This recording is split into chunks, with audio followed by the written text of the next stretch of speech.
welcome back to STL TV Live. I'm Raynah, and joining me now in the studio are James and Brea McAnally, and they're from the Luminary Center for the Arts.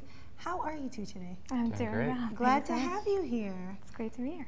Tell us what exactly is the Luminary Center for the Arts? The Luminary is an incubator for new ideas in the arts, so we really work to make it possible to live and work in St. Louis as an artist, a musician, and really provide the practical resources those people need, whether they're coming out of school or just developing as an artist, to really bridge that gap from school to a sustainable career in the arts, really. So we definitely focus on the emerging mid-career artists and providing a lot of practical resources. We have a residency program at our current space that brings in artists from all over the world as well as local artists, that gives them a studio, a stipend, connects them with galleries and collectors and patrons of the arts to try to embed them in a greater community, as well as a diverse series of events maybe you'd like to talk about.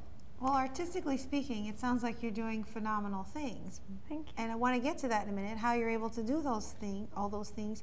But before we do, where did this dream come from? Where did the desire to do something like this?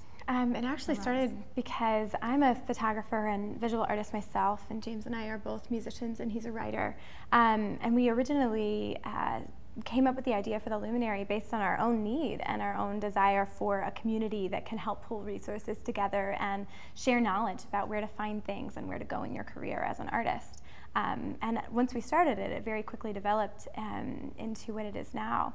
And that happened by really responding to questions and concerns from artists that we were working with. We realized that there was a much bigger need than just kind of a studio space, which we had originally thought was what the Luminary was going to be. So we started hosting gallery events with local, lesser-known artists showing alongside people who've been in the MoMA, which is something we were really proud to do, to help artists kind of gather that portfolio together, something that's really they can be proud to present. And how are you able to do such phenomenal things? A lot of enthusiasm. I don't know. Yeah, I mean, I think it's a lot of asking the questions of what people need and really just working hard to meet those needs, responding to the community. I think St. Louis is more and more becoming known as a hub of a lot of artistic activity, a lot of on the ground floor of people who have a lot of energy and a lot of ideas working to make it possible. And I think we've benefited from that, and hopefully we feed back into that. And I think St. Louis is a great place to be whenever you're starting something like this. The space that's available, all of the people who are ready to kind of jump in and build a community, and that was our goal, and I feel like a lot of people have come around us in that too. So how would an artist become connected with you and the organization? That's a great question. We have a residency program, and you can apply to become a resident there. We take in applications from local artists and from artists all over the world. I think we have applications from 15 different countries right now, and we always award local and national and international artists.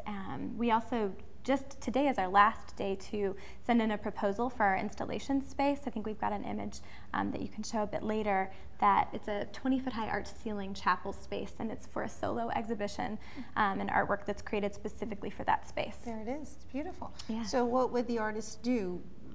Art on the floor, on the walls, on the ceiling? What would happen in that space? It's really designed for immersive installation. It's something that we're really interested in, is making it possible for art that you can really enter into, that can be immersive and engage more than just your visual sense, but is something that is room size. That's really kind of almost overwhelming, impressive to be able to see an artwork that's not just on the wall, but is kind of engaging you. So then I get the feeling that this is not just for artists, that the public and anyone can benefit from what's going on. Absolutely. Our goal and desire is to open up the space to people who are well-versed in contemporary and modern arts, and then also people who've never had exposure to it before. We really want to invite the public in, and I believe that art can speak for a culture and speak for a person, what your convictions and ideals are, and it can really make a social impact to give us a talking point for problems to address and for beauty to celebrate.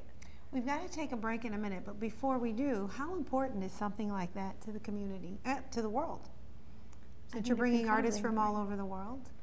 Yeah, I mean, I think art, like she was mentioning, it really is engaging with the culture and with the community. And I think contemporary art gets a bad rap, but it's really people responding to where we are at right now at this moment. So I think being able to discuss those issues and create work that talks about where we are now as a culture and other cultures from around the world, and really bringing people in to see it and experience that. Great. Well, we have to take a quick break, and when we come back, we want to talk a little bit more about some of the things you're doing over there and some great events you have coming up.